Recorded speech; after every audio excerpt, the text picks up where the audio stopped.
Now let's turn to the forthcoming council election, and this week on our Red Lines podcast we've been assessing the battle for nationalist votes. Could Sinn Féin make history? Will the SDLP become history? Here's a flavour of that conversation.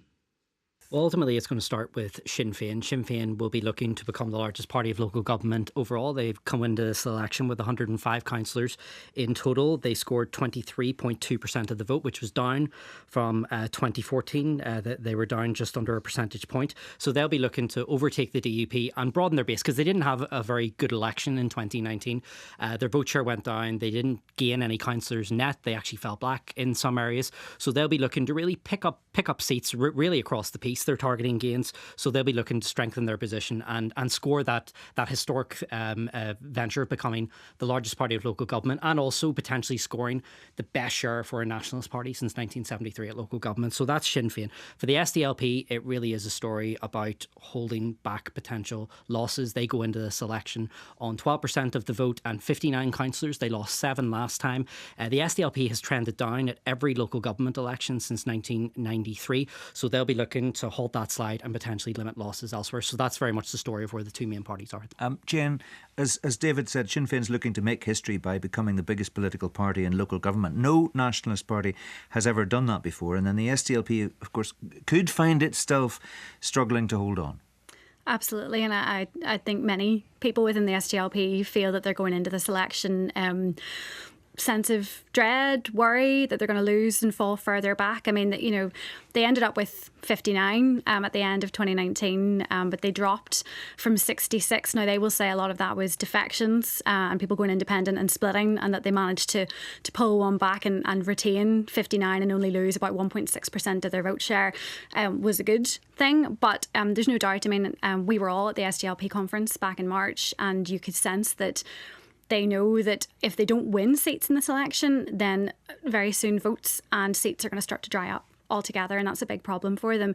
They know that Sinn Féin are riding high in the polls. They had a very good election last May in the Assembly polls. This election is Sinn Féin's for the taking, and I think that the question really is, where do the SDLP go from here? If they don't start to pull back seats, if they really can't hold their own here, then they're in bigger kind of problematic territory than what was feared even 4 years ago. Brendan, what's your sense of the challenge facing the SDLP at this point? Because there are those clearly within the party who think this is being hyped beyond relevance, and that the conversation that often takes place when people like us gather around a table isn't necessarily reflected on the ground. Do you buy into that?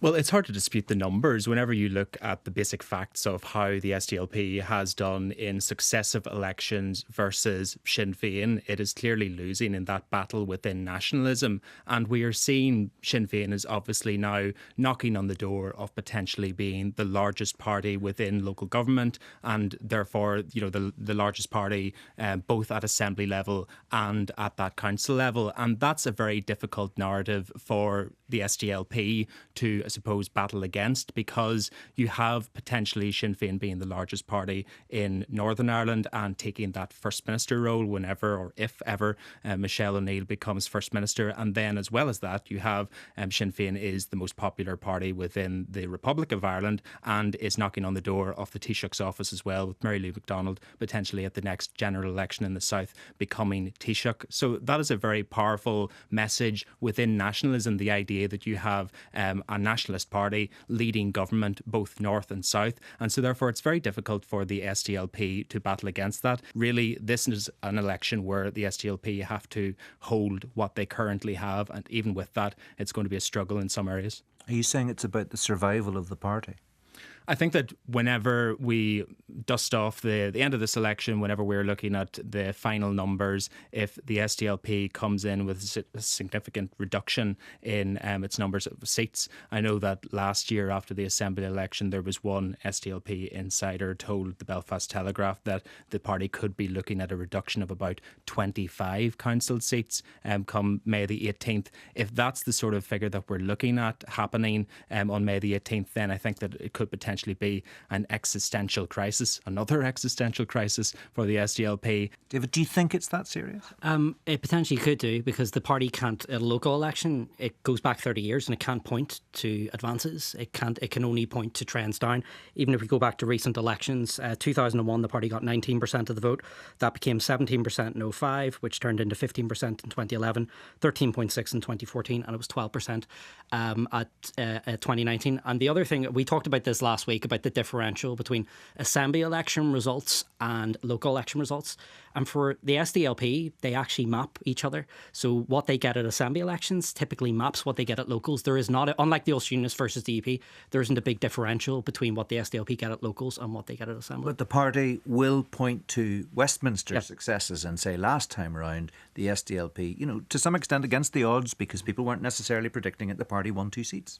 Although what I would say on that point is the context was very different by then. We were almost 3 years without government.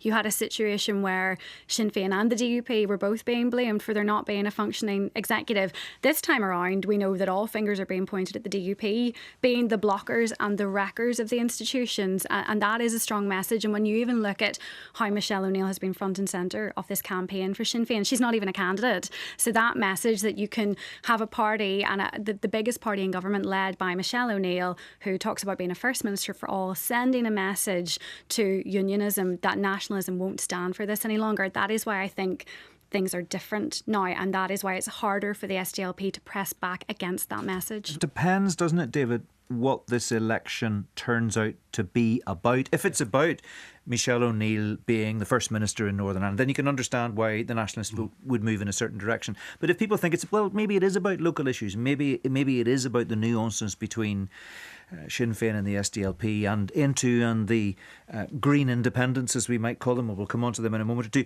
well then maybe the SDLP won't do so badly. No, and look, there will be local variations. That's why local government elections are so hard to predict. We talked a wee bit about this last week. There are local personalities at play who do have their own votes, and that is worth noting. The places where I think the SDLP are going to want to worry are places like Causeway Coast and Glens, which I didn't mention at the top. There were three SDLP councillors in there. They were the last seats elected. They were elected within 200 votes, and actually 4 of their 6 are not actually standing again for the party. So in places like that, where there is no local personalities there, you people like Helena Dallot O'Driscoll, who is the daughter of the former MLA up there, John Dallot, not standing again, the party may struggle up there, and you may see, with an overall vote share potentially going away from the party, and we have to wait and see if that happens, the party could hemorrhage a good number of losses across Northern Ireland in places like that. And isn't it also just about where they manage to pull in other transfers? Because you can have people who are very transfer friendly at a local level who might pick up the transfers from other parties. So I mean, that's how you've got to stay in the race, of course, to get those transfers. That's the thing, and this is something that people in the SDLP who pay attention to numbers are worried about, because of course the problem last time was the SDLP were actually very transfer friendly last time. They weren't in the council long enough to get the transfers, and the big difference this time is, remember, Alliance came behind the SDLP last time in vote share and in seats. This time we are, unless Alliance have a bad day, are going to come ahead of the SDLP in many, many council DEAs, and they will get those transfers over the SDLP. And the other aspect of this as well is that Sinn Fein has spent, since 2019, a lot of work making itself much more transfer friendly. So while it really has that Republican nationalist ticket boxed off really in terms of its message, it's now attempting to reach out to, I suppose, those people who would describe themselves as other, not nationalist or unionist, or maybe Alliance voters, for transfers down the ballot. Within nationalism, Sinn Féin's not going to be blamed for this year without a government, and instead Sinn Féin's messaging is all about getting back to work. The message that was previously last year, a First Minister for all, has become working for all, and it's actually very similar to the Alliance Party's message, which is about making politics work. It's almost, we're seeing this allianceification of Sinn Féin going on within this campaign. There are real challenges for Sinn Féin as well, David. There are a number of, particularly in places like Mid-Ulster, there are independents who come from the nationalist gene pool, if you like. Some of them former Sinn Féin members who have stood in the past against the party. Some of them have been successful and are standing again. And they will be critical of Sinn Féin and the allianceification of the party, because they'll say under Michelle O'Neill, the party is moving away from its core Republican position. Yeah, absolutely. And interestingly, Mid-Ulster is Sinn Féin's strongest council area across Northern Ireland. And there was only 2 seats changed hands, and one of them was actually a loss by Sinn Féin to independent Dan Kerr, who was elected with 1.2 quotas, so he easily elected. Again, it wasn't even close.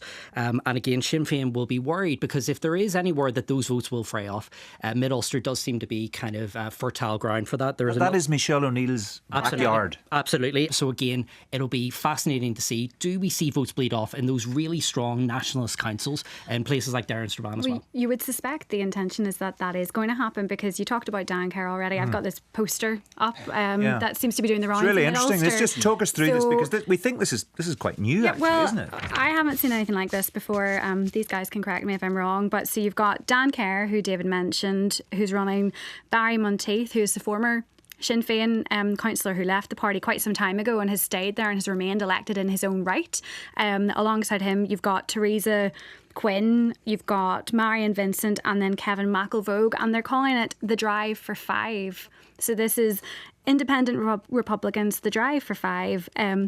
Almost like this seems more choreographed than anything. So it's a loose confederation of independents, and actually there are 2 pairs of running mates. Yeah, we've seen the posters as well, so you can see them. Somebody's kindly sent this to me up on a lamppost in Mid-Ulster somewhere. You've got Monteith 1 and Marion Vincent 2. So, I've never seen anything like that before, but clearly there's some kind of momentum building in that area. It's a bit like Independence for Change or the Independent Alliance, which exists in the South. These are collections of independents that work together and will caucus with each other, and they stand in local government. It seems like that's coming up here now. I want to bring in Paul McCusker, who is running as an independent in Belfast, did very well under the SDLP banner 4 years ago. I just wonder how you think that might play, David, this time round. I mean, the party will be very disappointed that he's not running for it this time. There's no doubt about that. No doubt about that. He was elected with 1.8 quotas to himself. He was 30% of the SDLP's entire vote across Belfast. He nearly broke the swingometer. He should be very well placed to get re-elected. And again, he'll be the first actual independent elected since 2011. The Belfast City Council, Frank McCreebury, was there previously. He's now with the DUP. If he gets re-elected, pardon me. So 1.8 quotas. Again, the SDLP are very, very disappointed about that. Again, very well known in the local area and commands a big personal vote to himself. I mean, that was his first electoral test in 2019, because he had been co-opted onto Belfast City Council when Nicola Mallon became an MLA, and he was really the SDLP's probably only success story, at least in Belfast that day. I remember he came out and looked at the board where his tallies had been counted. I couldn't believe that he'd basically doubled the quota and had taken so many votes and was top of the poll, home and dry. For him to now turn around 4 years later and say, I think I'm safer running without the SDLP brand, I think that says something about where he feels the party is at. And also I think there's been, frustration for him the last 4 years. We had the pandemic. He does an awful lot around social justice, poverty. I think he feels that at times the party has focused too heavily on the bigger issues over at Westminster rather than focusing on the issues that he's dealing with on the ground. I want to talk now about Ian to Jane. Big battle for the party to hold on to Denise Mullen in Dungannon and Emmett Doyle in Derry. So the party has got 2 outgoing councillors, and it's running 19 candidates. And Pater Devine was saying in an interview with me recently that he's hopeful that he can build on those 2. What do you think the challenges are? Well, this is their 4th election in Northern Ireland. So the first election they ever contested here was actually the council election 4 years ago. And at that point, they only had 1 councillor elected in the form of Dr. Anne McCloskey in Derry and Strabane Council. She then stood down and was then replaced by Emmett Doyle, who is a former SDLP man himself. I think they will feel that having Denise Mullen and Emmett Doyle there for a course of a number of years now, they've cemented their position. In Ballyarnett, which is where Anne McCloskey won, and Emmett Doyle has succeeded her in 2020. I think they're on 0.8 of a quota there, so that was actually a strong result. But Anne McCloskey was a known quantity in her own right. She had stood a very successful independent campaign for previous Assembly elections, so it'd be interesting to see how Emmett Doyle does. And you can hear a longer version of that conversation on this week's episode of Red Lines. That's available on BBC Sounds or wherever you get your podcasts. And it'll also be broadcast on Radio Ulster at 5:30 tomorrow evening.